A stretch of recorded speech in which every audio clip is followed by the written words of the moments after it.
কৃষকদের উদ্দেশ্যে কিছু বলেন যারা নতুন ভার্মি কম্পোস্ট করতে চায়। ধর্মবর্ষা উপজেলা কৃষি অফিসের আমাদের হৃদয় ভাইকে অত্যন্ত ধন্যবাদ।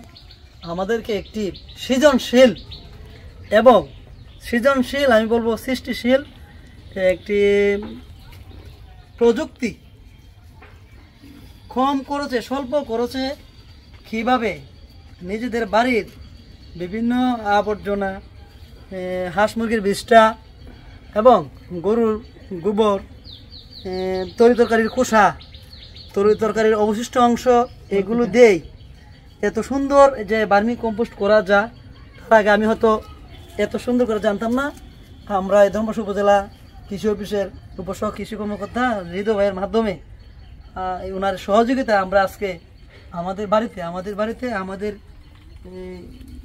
ওনাদের উদ্যোগে আমাদের বাড়িতে আজকে যে ভার্মি কম্পোস্টের কাজটা সমাপ্ত করা হয়েছে। আমি এজন্য ধর্মবর্ষা উপজেলা কৃষি অফিসকে ধন্যবাদ জানাই ব্যক্তিগত পক্ষ থেকে, এবং আমাদের যে কৃষক দলের পক্ষ থেকে অভিনন্দন জানাই। এবং আমি আশা করব এটা থেকে একটা ভালো কম্পোস্ট সার হবে।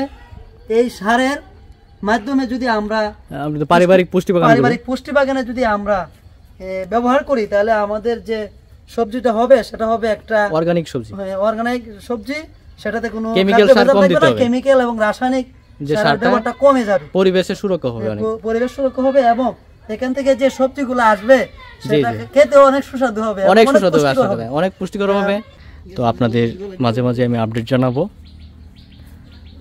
উপরের দিকে ঢেকে দেওয়ার জন্য আপনার পাটের বস্তা আছে, পাটের বস্তা দিয়ে ঢেকে দিবেন, তা না হলে মুরগি কিন্তু পেট ভরে খেয়ে চলে যাবে। চারদিকে দেওয়ার প্রয়োজন নয়, ওরা নিজে থেকেই চলে যাবে, নিজে থেকেই যাবে ভাই, নিজে থেকেই যাবে। ঠিক আছে, ধন্যবাদ সবাইকে, সবাই ভালো থাকবেন। আসসালামু আলাইকুম। ওয়ালাইকুম আসসালাম।